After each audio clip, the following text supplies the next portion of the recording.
Ngayon ang maligayang araw ng Panginoon sa pangalan ng Panginoong Jesucristo. At marahil hassle sa atin yung ulan na hindi tumitigil hanggang ngayon.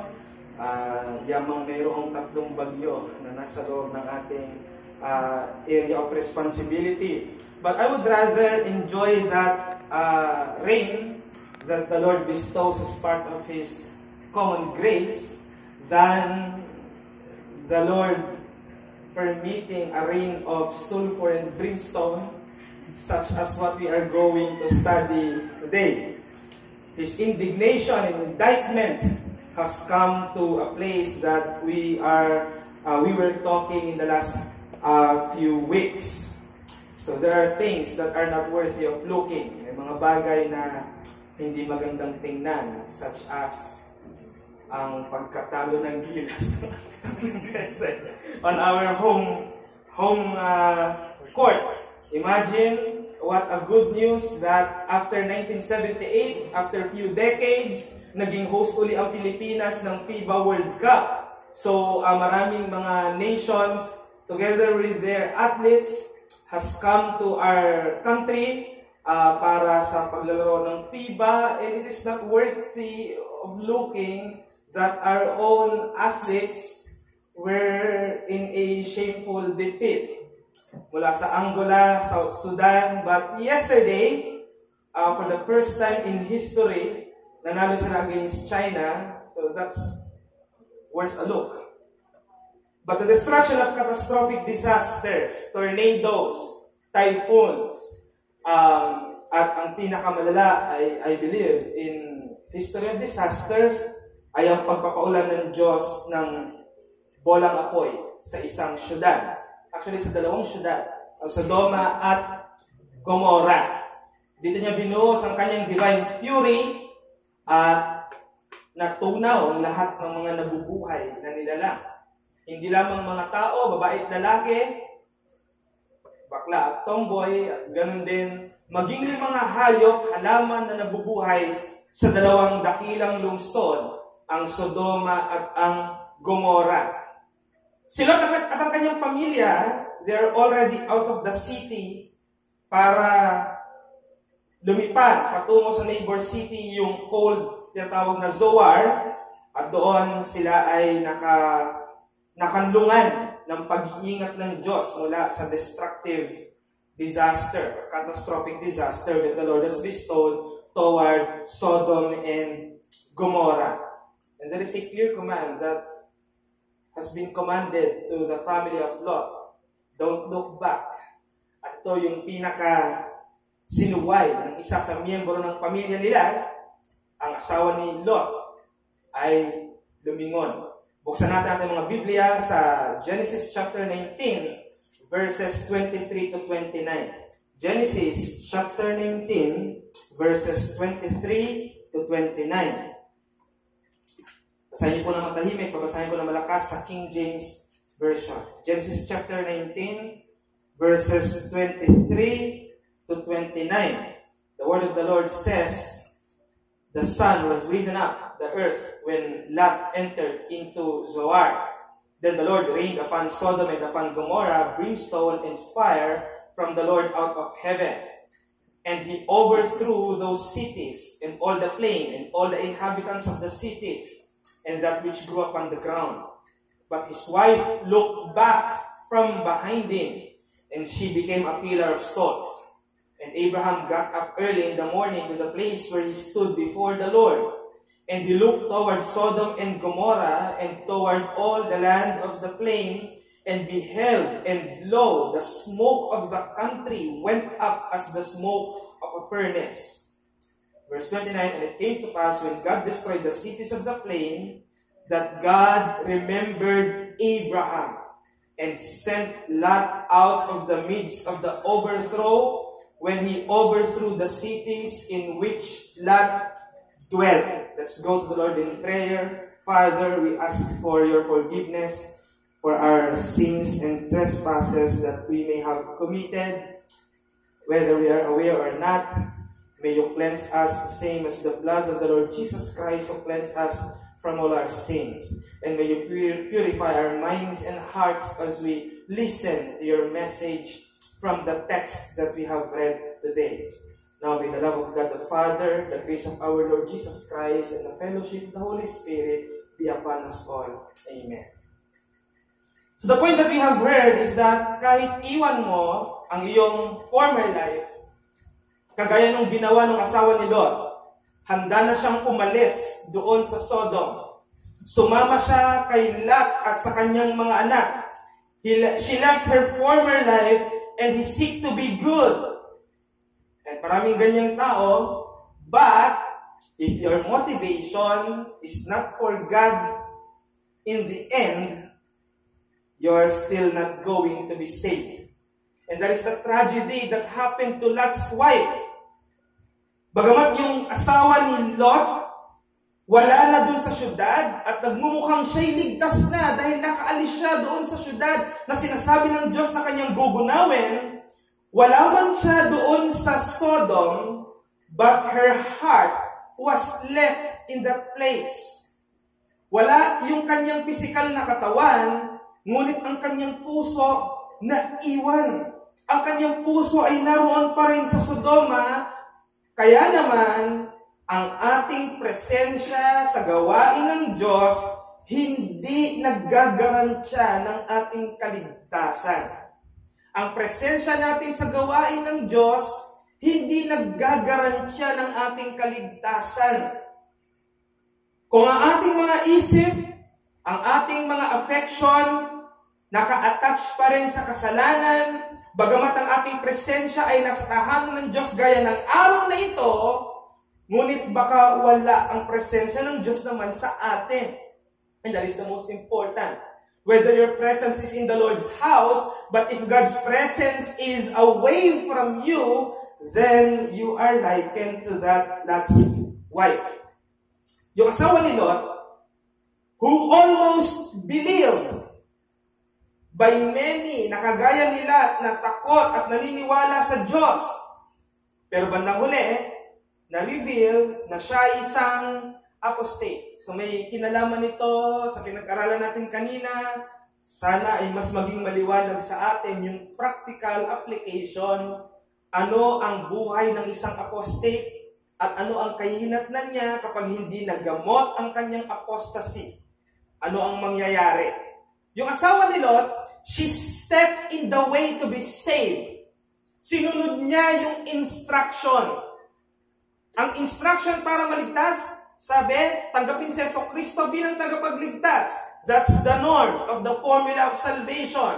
And we may have stepped in that. Pwedeng ginawa natin siya. But then again, kagaya lang din niya ng asawa ni Lot. She stepped in the way. Sumunod siya sa kanyang asawa. Sumunod siya sa bili ng mga anghel. But this is what she failed from. She failed to finish the way. Siya ay pumalyang matapos yung proseso. At ang dahilan kung bakit siya nag-fail is one thing. Her absence of faith. Walang pananampalataya at all. Para sa kanya, Sodom is life. So, if leaving Sodom is what it meant to live, then I'd rather die.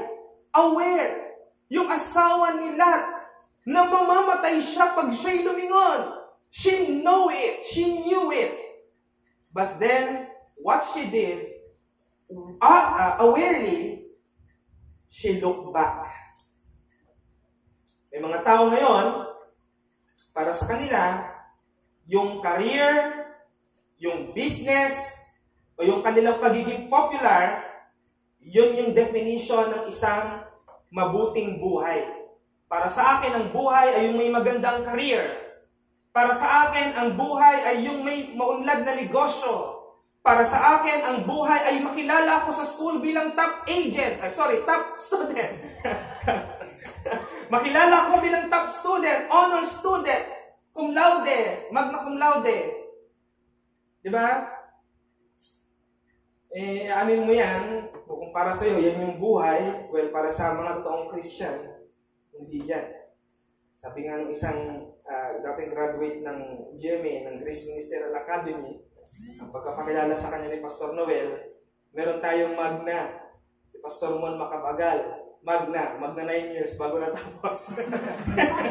Pero hindi magna cum laude. So we're not after that. We're not after those things. At karamihan sa mga nagsasabing sila ay Christian, kapag nag-join na sila sa Christianity, at yun yung nasa isip nila, yung pagsali ko sa Christian, it will make me prosperous. Yung pagsali ko sa Christian, pag nag-tithes ako, God will double it, God will triple it. Many Christians are possessing that kind of thinking. And when they join the Christian church, assuming those things, and that if their luxurious life, as well as their prosperous or famous life, have ceased, when they join Christianity, they will be disappointed, and they will return to their old life. And they will abandon totally their faith. Now here's the message that we will draw from that.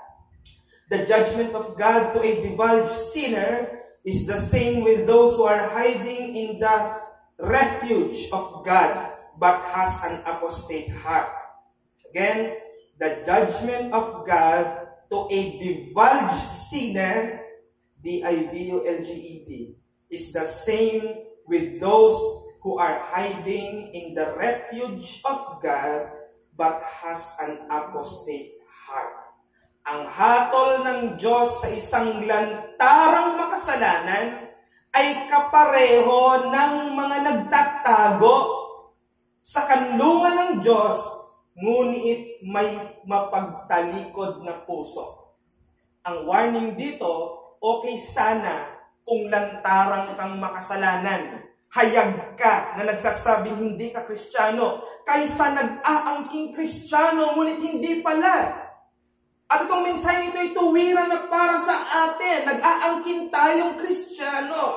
Ngunit kung ikaw ay divulged sinner, para sa iyo rin ito, dahil parehas lang kayo nangahantungan ng nagtatago sa kortina ng Kristyanismo. Dalawa ang ating pag-uusapan.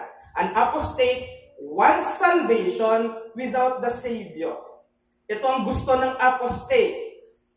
Wants salvation without a Savior. And secondly, an apostate will die with a stony heart and will never meet final salvation. Doon tayo sa first point, which is an apostate wants salvation without the Savior. Lot's wife joined Lot. Marahil ilan sa inyo pumasok sa simbahan dahil ang kuya ko ay mananampalataya. Sumama ako, na-amaze din ako, na-convince din ako. O kaya naman ang inyong nanay at tatay ay Kristiyano, that's why you are here. Well, kaklab mo ang asawa ni Lot. Nakisali siya doon sa planong pagliligtas. At ang reason kung bakit yung asawa nila ay sumama is that aware siya na may pagsirang gagawin ng Diyos sa syudad. Alam niya, nakarating sa kanya yung balita. Nandoon siya nung sinabi kay Lot ng mga anghel na sisirain ang bayan ito. Ikaw ay makarinig. Alam ba, ang nanay mo kinausap ng isang taga-Pibol at sinabing gagalaw yung fault line mamaya sa ilalim ng bahay nyo, ikaw ay matatarantarin at ikaw ay magkakaroon ng isiping, kailangan kong lumisan, kailangan kong lumikas.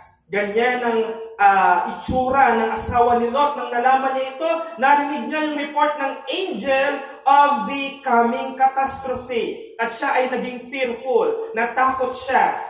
Ngunit ang punto dyan, kahit yung mga hindi mananampalataya, kapag narinig yung banta ng gospel, na ang banta ng gospel ay ang hindi mananampalataya, dadali ng Diyos sa impyerno, magkakaroon din sila ng sense na maligtas. Alam niyo ba na kapag ang unbeliever ay narinig na mayroong lugar na impyerno, nasa kadulod-dulan ng buhay mo, mananagot ka sa Diyos, hahanapin din nila ang kaligtasan, gugustuhin din nila ang langit. Lahat ng taong tatanungin mo, may dalawang place na pupuntahan mo, langit o impyerno, walang matinong isip ang pipiliin ng impyerno. Lahat ng tao mas gugustuhin pumunta sa langit. Dahil pinag-uusapan yung harm at yung punishment. At gusto rin nilang maligtas. Pero, yung kanilang desire para maligtas ay para sa kanilang sariling kapakinabangan. Gusto lang nilang makatakas sa hatol ng Diyos, pero wala silang nais o pagnanais na mapangunahan, mapamahalaan, mapagharian ni Kristo. Hindi nila mapipray yung sinabi ni Kristo, sumaamin nawa ang kaharian mo. Ayaw ng isang taong makasalanang pagharian ng isang banal na Diyos. Lalo na kung ang kanyang pamumuhay ayaw sa landas ng kabanalan. Kaya tayo bilang mga Kristiyano, huwag nating i-highlight yung need for salvation. Everybody wants to be saved. What you need to highlight to a person is that he needs the only Savior. And this is no other than the Lord Jesus Christ. Kapag sinasabi lang natin na kailangan mong maligtas from wrath to come, but you failed to tell people that the only way for salvation is Christ alone, it would be a pointless message. Para kung gumagawa ng thesis na walang resolution. When you present the gospel like you're saying to people, you need to be saved because hell is real. But you're not telling them that, oh, I know what you're thinking. You're thinking of doing something to be saved. Now I am going to detest you. All of your works will come to fail. Unless you believe in the Lord Jesus Christ, which is the only person to be saved. For you to be saved. Realization, ang mga apostates, they are people na nagtatago sa kortina ng Christianity, gustong maging Kristiyano, pero wala si Kristo. Sabi nga sa Children's Sunday School, yung word na Christian, pag inalis mo yung Christ, ang matitirang letters na lang alin? I-A-N. At yung I-A-N, it stands with, I am nothing. Apart from Christ, I am nothing. At yung purpose ng mga apostate ay maligtas lamang sila, pero ayaw nilang marinig at ayaw nilang magmahal sa tagapagligtas na si Jesucristo. Challenge, examine yourself. I'm referring to each and everyone who claims they are saved. I claim that I am saved. So I am also subject of examining myself. So, are you? Ito yung tanong ko sa inyo. Kaya ba ako nananampalataya o kaya ba ako nag-aangking ako'y ligtas dahil takot lamang ako sa galit ng Diyos? Am I just afraid of God's fury? That's why I'm doing these things which other Christians do? Ang isang apostate, maaaring siya'y may isang pusong aktibo sa iglesia. Ngunit hindi yan ang test. Ang totoong test, hindi yung ginagawa mo ng lantaran kasama ang mga mananampalataya. Ang totoong test, ang ginagawa mo ng pang-isahan. Bakit? Dahil maaaring ikaw ay na-excite opening your Bible, reading your Bible, praying with other believers, hearing the message. But when you come home, when you are alone, are you opening up your Bible? Are you praying? You and your God alone. Are you doing your daily devotions? Dahil maraming Christian, very active on Sunday, but very absent in the Lord from Monday to Saturday. What they are doing is just opening their textbooks, doing their businesses. They're not opening their Bible. They are viewing Facebook stories, campaigning to politics, and everything else apart from the Word. You might have an apostate heart. That is why when Paul wrote a letter to the church of Corinth, he challenged them, examine yourself. Do not examine other people. But examine yourself whether you are in the faith. Unless you fail to meet the test. In King James, unless you are reprobates. Do I really have a joyous heart talking to God in prayer? Do I really relate to Him in all my life? Pag ba ikaw ay kumikita, ang una mo ba kagad na iisip, salamat Panginoon dahil biyaya mo ito. Kapag ikaw ba'y nag-aaral at naka-achieve ka ng mataas na score, ang nasasabi mo ba, tinulungan ako ng Diyos kesa talagang nag-review ako. Kaya, siyempre, magaling ako pa ba? Diba? Those things are the real test. Do I really care for His Word? Do you bring your Bible even you are in your schools? Do you share the gospel to your seatmates, colleagues? At least, even in a seldom time. Merong isang illegitimate child, hindi siya nakapilido sa kanyang ama, at galit siya sa kanyang ama dahil ang ama niya ay nag-asawa ng iba at nagkaroon ng ibang mga anak. Pero dahil mahal siya ng kanyang ama, nai-enjoy niya pa rin ang biyaya mula sa kanyang ama, patuloy siyang sinusuportahan, nakaka-receive siya ng mga support. At kaya niya tinatanggap yung bigay sa kanya ng ama niya, dahil lang nasa isip niya, deserve ko to eh. Siyempre, anak mo ko, kaya dapat bigyan mo lang talaga ako. Pero hindi sumunod sa ama niya, sa kanyang utos na mag-rejoin ka sa family, huwag kang umalis sa bahay ko. Kunin mo ang apelido ko. Hindi niya ginawa yon. Kaya nung namatay yung kanyang ama, hindi niya maipilit yung kanyang karapatan na magkaroon ng bahagi sa mana. Bakit? Dahil ang estado pa rin niya sa tingin ng batas, illegitimate child. Wala na tayong ganyan ngayon. Noon, kapag talagang illegitimate ka, wala kang mamanahin kahit dos o piso. Pero ngayon, hindi na ganyan. Kahit hindi ka apelido pero biological na patunayan, meron ng parte. Pero doon sa dating batas, ganito ang illegal member ng Lord's Church. Yung iba nati-threaten sa hindi mga baptized. Pero ang mas nakaka-threaten, yung baptized. Pero apostate. Sila na yung may boses eh. Sila yun na yung nag-aangkin na deserve ko to. Deserve kong makibahagi sa Lord's Supper. Deserve kong malaman ang financial report. Deserve kong alamin kung ano yung mga nangyayari sa loob. Kaya tayo sobrang nag-iingat tumanggap ng members. Dapat nga naka-panel discussion pa eh. Pastor at mga preachers. Tanungin ng bawat sulok ng kaalaman niya. Sabi nga ni Pastor Olan, tanungin din, anong may ambag mo sa church na to? Dahil kung ang ambag mo ay tagabutas ng upuan. Hindi ito basketball, kaya huwag ka dito. Now, no one can be saved without submission to the rule of Christ.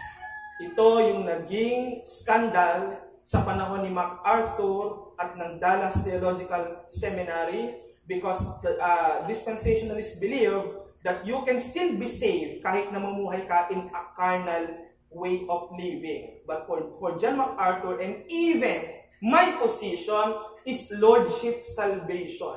Except a person is ruled by Christ in holiness, in service, in the Lord's body, namely the church, he cannot be truly saved.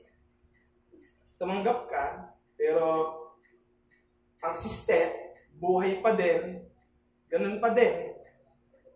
Pag nakausap mo, wala kang maringgang kahit kaunting piraso ng kabanalan.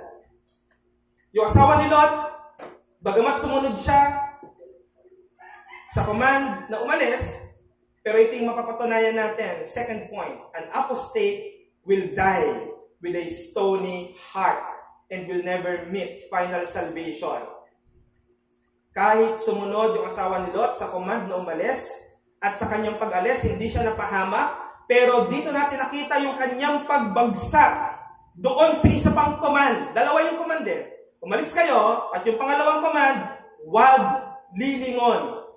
Ito yung kanyang na-disobey. At nakita natin, ligtas siya nung umalis siya.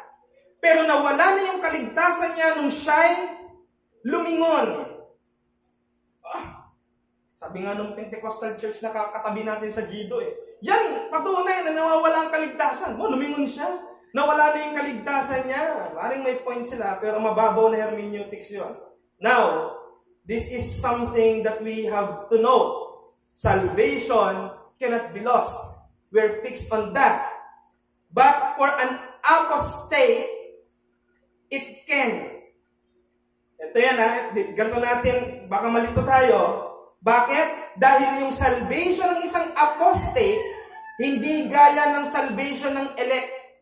Ang salvation ng isang apostate, tinatawag itong temporary or carnal salvation. Hindi siya elect. Pero safe siya sa piling ng elect. At kapag sumusunod siya sa pamantayan din ng Diyos, ligtas yung kanyang katawan. Wala pa siya sa impyerno, ibig sabihin. Pero, predestined pa rin siya sa hell. Yun pa rin yung predestination niya. Now, ang safety, yan ay nabibigyan ng katiyakan kapag ka ang command ay nasusunod. Let's say for example, pag may apoy sa bahay, labas para maligtas. Yun yung klase ng kaligtasang mayroon ng isang apostate at ang ibang mga unbeliever. Hindi kagaya ng mga extreme na mga nagsasabing sinema na ng palataya, nasusunog ang bahay, pero naghihintay ng milagrong mawala yung apoy, kaya nandun pa rin sa loob ng bahay niya. Yun naman ay kawalan ng katalinuhan. At ganun din, kapag na-fail ng isang apostate na makip yung safe boundaries niya para hindi siya mapahamak, nawawala yung kanyang kaligtasan. Pero nagpapakita ito na dahil siya ay nag-fail na manatili sa landas ng kabanalan, namatay sa kapahamakan, conclusion, apostate. Again, ang apostate hindi ligtas, pero mukhang ligtas. Bakit? Dahil kasama niya yung mga nag-aangking ligtas din, at totoong mga ligtas, sumusunod din siya sa mga pamantayan, ngunit, sa katapusan, siya yung may iiwan. Naiwan yung asawa ni Lot. Hindi nila binuhat yung pillar of salt. Iniwan na nila. Dahil kapag binalikan din nila yon, magagaya din sila doon sa asawa ni Lot na naging pillar of salt. Kaya ito ang ibig sabihin, kahit yung asawa ni Lot ay umalis sa syudad, umalis lang siya doon dahil gusto niyang maligtas. Pero kung walang kapahamakang nagbabadya, hindi siya aalis. Ganyan ang buhay ng isang apostate. At yan ang pagkakaiba ng isang genuine Christian at ng isang professor o false professor. Hindi natin tinitingnan kung nasaan sila, kundi nasaan ang puso nila. Marami ang nasa church, pero ang puso naiwan sa ibang lugar. Kaya hindi mo sila makikita ng attentiveness sa loob ng simbahan. Their presence is here, but their attention is somewhere else. Kaya lutangin. May binanggit na verse, hindi nakuha kaya nagtatanong sa katabi. Anong sinabi? Kaya ingatan niyo yung sarili niyo na hindi mawawala ang atensyon niyo kahit saglit lang. Malibang yan ay napakahalaga. Ang point, ang asawa ni Lot ay lumingon dahil ang puso niya naiwan sa Sodoma. At hindi talaga siya nagnanais na umalis. Yung action niya nagpapakita na siya ay half-heartedness. Di ba ganyan yon, urong sulong, yung walang desisyon? Gustong mag-forward, mamaya aatras. Gustong mag-forward ulit, mamaya aatras. At yun ang indication ng kawalan ng pananampalataya. A double-minded man, according to James, is unstable in all his ways.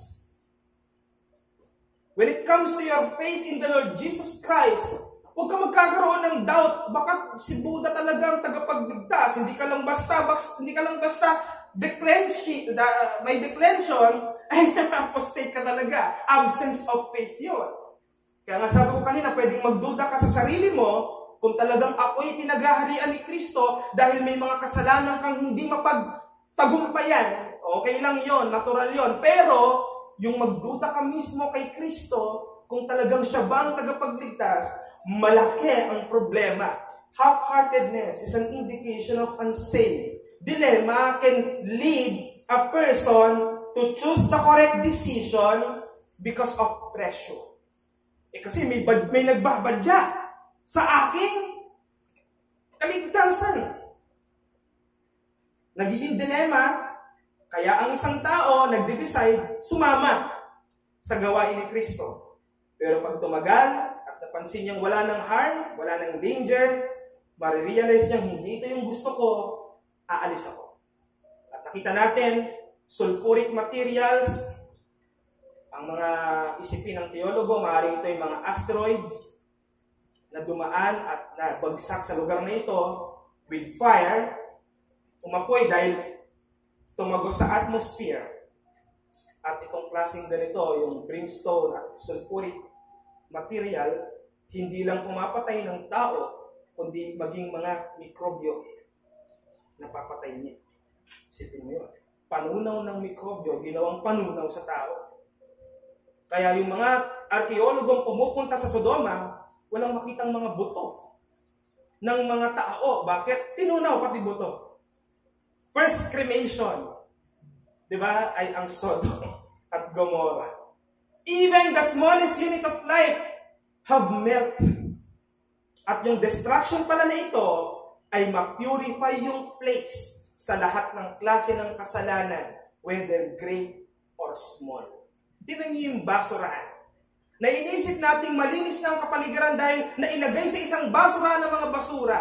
Ngunit kapag naiwan yung basura na nakatiwangwang o kaya naman ay nakatakip lang, hindi ba't nagkakaroon ng maggots? May buhay na nabubuo mula sa basura at ang paglilinis ng kasalanan mawala, pati yung mga posibilidad na may sumibol pang uri ng kasalanan. Kaya nilinis ng Diyos ang lahat ng klase ng buhay doon para walang makalusot kahit maliit na porsyento ng kasalanan. At alam nyo, maaaring maitatanong nyo ito. Bakit naging asin yung asawa ni Lot at hindi bato na lang, o kaya tinunaw din, bakit siya naging pillar of salt? Maybe this is the first time that you will be hearing this. It is related to a theological position na merong tinatawag sa Old Testament na covenant of salt, tipanan ng asin. Makita natin sa Numbers 18:19. Maybe turn to that. Numbers chapter 18, verse 19. All the heave offerings of the holy things which the children of Israel offer unto the Lord have I given thee, and thy sons and thy daughters with thee, by a statute forever. It is a covenant of salt forever before the Lord unto thee, and to thy seed with thee. Ano yung covenant of salt? Ang utos ng Diyos dati, lahat ng mga offerings na grain, mga harvested offerings, gaya ng gulay, trigo, at iba pang mga, parang yung offering ni Cain, na herbs yung kanya, dapat ito ay binubudburan ng asin. Ang asin, ginagamit na covenant sign na nagpapakita ng preservation ng isang buhay na bagay. Kaya sinisimbolo ng asin ang pagpe-preserve. Well, in fact, ang halaga ng asin noong unang panahon ay mas mahal pa sa ginto. Alam niyo ba yan? Ang salt ay mas mahal pa sa ginto noon. Kaya ang currency noon, hindi halaga ng dolyar, kundi halaga ng asin. Kaya yung word din na salary ay galing sa dalawang word na salt at money. Halaga ng asin ang pinagbabatayan ng daily wage noong unang panahon. Ganyan ka-valuable ang salt noong unang panahon.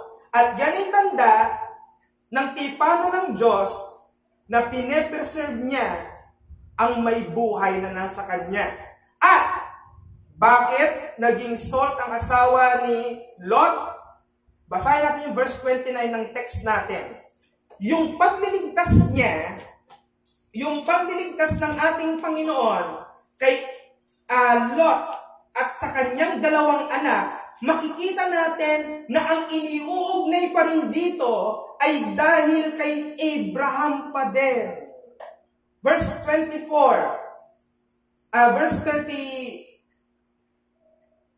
pala, sorry. And it came to pass, when God destroyed the cities of the plain, that God remembered Abraham. Ang naalala ng Diyos, si Abraham, hindi si Lot.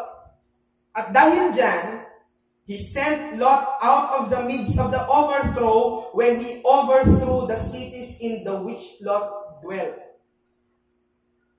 Ano akala nyo? Si Lot ay saved? May mga nagsasabi na si Lot ay saved. May mga nagsabing hindi din. Now, bigyan ko kayo ng konting, hindi ako magsasabi ng position ko, pero bigyan ko kayo ng consideration.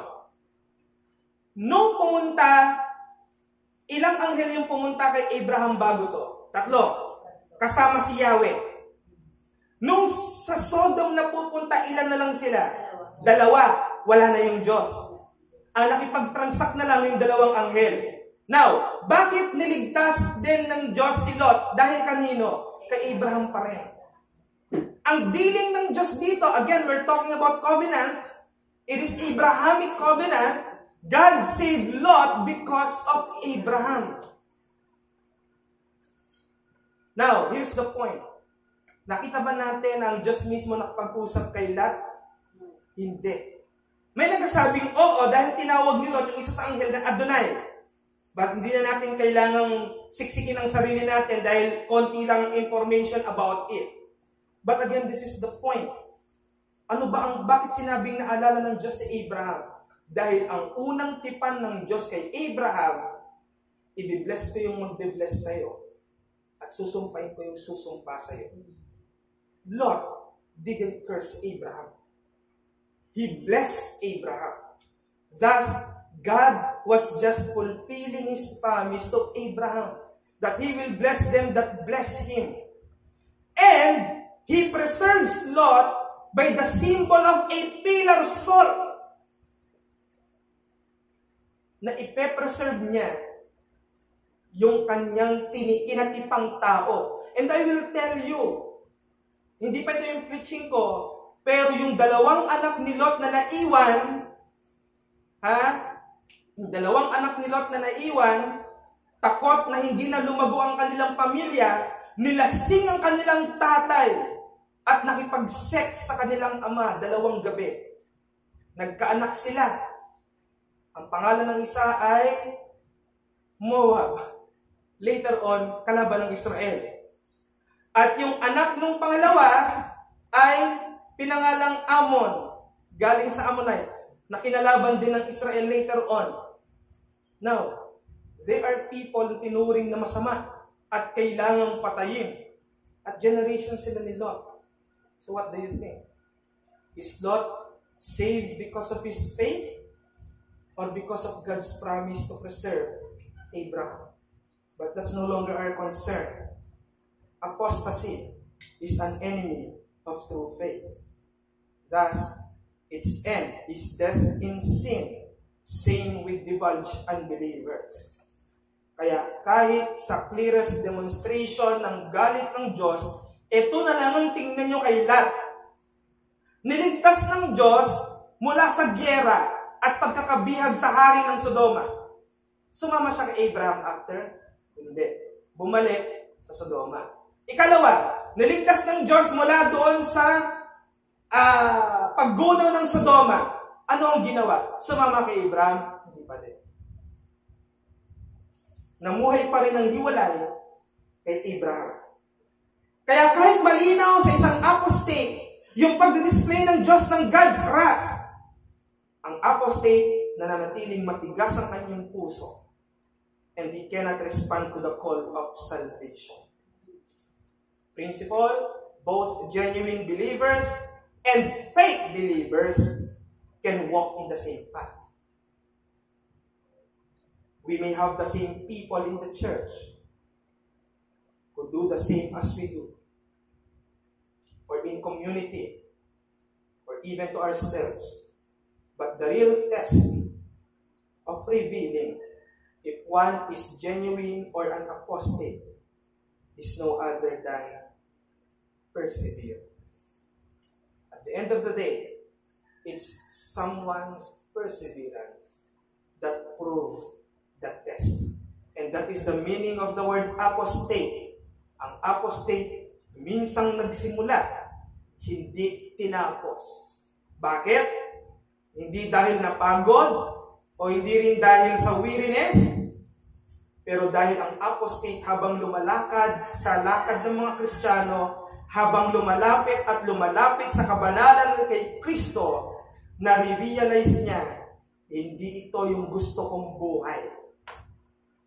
Kaya mga preachers, huwag niyo sisihin ang sarili niyo. Gumagawa lang ng invento yung mga taong yan. Ayoko sa pamamaraan ng preaching yan, kaya ako ayaw niya sa landas ng kabanalan.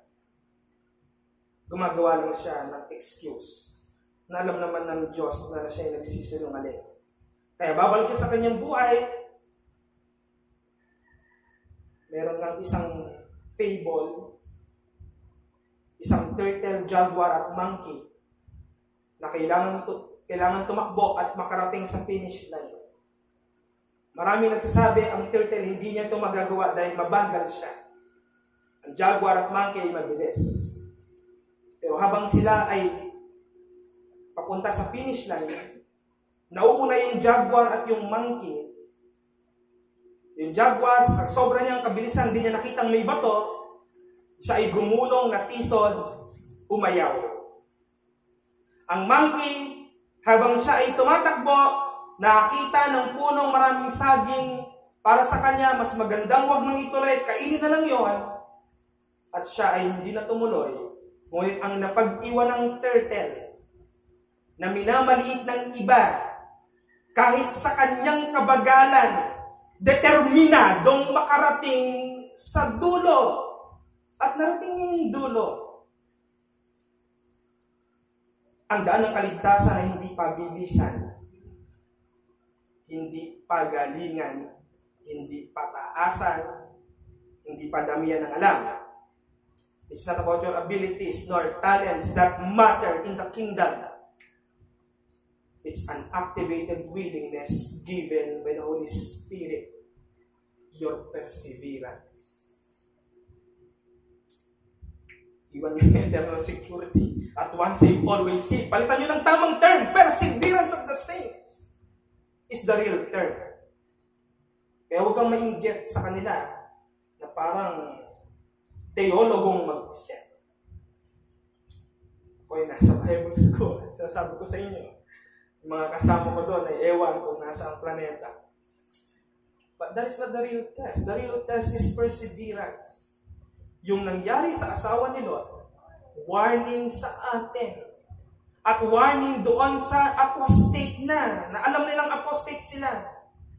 Kahit si Jesus, ginamit itong warning sa binasa natin sa scriptural reading. Remember Lot's wife. Context nito, nung sinasabi ni Kristo yung kanyang muling pagbabalik, marami ang hindi magpapatuloy sa pananampalataya. At sabi niya, yung mga nagbabalak na hindi magpatuloy, alalahanin yung nangyari sa asawa ni Lot. As you grow in faith, never look back to your old life. Persevere until you reach Zoar, where safety abides, and safety is guaranteed, and salvation is finally complete. Tandaan nyo, dapat ang Zoar ay kasama sa lilipulin. Pero sabi ni Lot, huwag yun. Doon kami tatakas. Kaya, in-spare ng Diyos. Pero yung Zoar, yung mga citizens ng Zoar, lumayas din sa Zoar dahil takot na sila yung susunod. Kaya yung mga anak ni Lot, akala niya, wala na tayong maaasawa. Tatay na lang natin. Pero next Sunday yun, God willing. Pag-usapan natin yung sin of incest. Now, kagaya nga sa intro ko kanina, there are things not worthy of looking. But there is a thing more than worthy. You look to Christ, the author and finisher of our faith. And if you realize that our sins are not worthy of look because of our sinfulness, then it invites you to see the beautiful and wonderful Christ. Fairest Lord Jesus.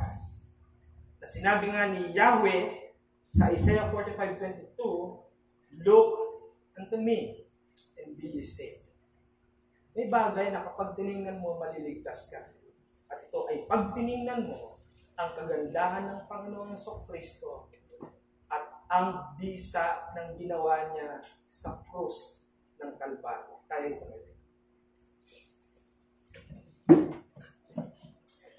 Banal na Diyos, Panginoon na tagapagligtas, Panginoon ng langit at lupa, Panginoon na nagligtas kay Lot mula sa galit na ibinuhos mo sa Sodom at Gomorrah. Kung gaano ka kagalit sa kasalanan, ganun ka pa rin hanggang ngayon sapagkat ikaw ay hindi nagbabago. Ngunit ang pinakita mong awa at habag kay Lot, ganun din nananatili hanggang ngayon. Sa tao na nakalubog pa rin, nagtatampisaw pa rin sa kasalanan, hindi humahanap ng tagapagligtas, ay patuloy kang nag-iimbita na sila ay magsisi at manampalataya sa iyo. Kaya dalangin ko na ma-examine ng bawat isa ang aming pananampalataya, ito ba talagay na kay Kristo o nasa aming mga sarili o kaya naman takot lang kaming mapunta sa kapahamakan. Nawa makagaroon at mag-develop ang banal na Espiritu sa aming puso ng tunay na pag-ibig sa persona ng Panginoong Jesucristo na siyang pinakamaganda sa lahat at nagliligtas ng makasalanan. At sa mga taong naririto na hindi pa kilala ang Panginoong Jesucristo sa kanyang angking habag, biyaya at kayamanan, nawa o Diyos ay manampalataya sila ngayon na at ma-enjoy nila ang buhay na walang hanggan na ibinigay mo na kahit wala pa po kami sa aming final state. Maraming salamat po sa mga aral na aming napakinggan at nakuha mula sa trahedyang naganap sa buhay ni Lot at ng kanyang asawa at ng kanyang pamilya, na ang aming pagtalikod sa pananampalataya hindi magbibigay sa amin ng magandang buhay, bagkus sisirain lamang ito at magiging miserable kami. Hayaan niyo na magpasakop kami sa paghahari ng Panginoong Jesucristo at makita namin ang tunay na enjoyment sa buhay sa piling ng persona ng Panginoong Jesucristo. At ngayon, ang pag-ibig ng Diyos Ama, biyaya ng aming Panginoong Jesucristo at pakikisama ng banal na Espiritu ay sumaamin ngayon at magpakailanman. Amen.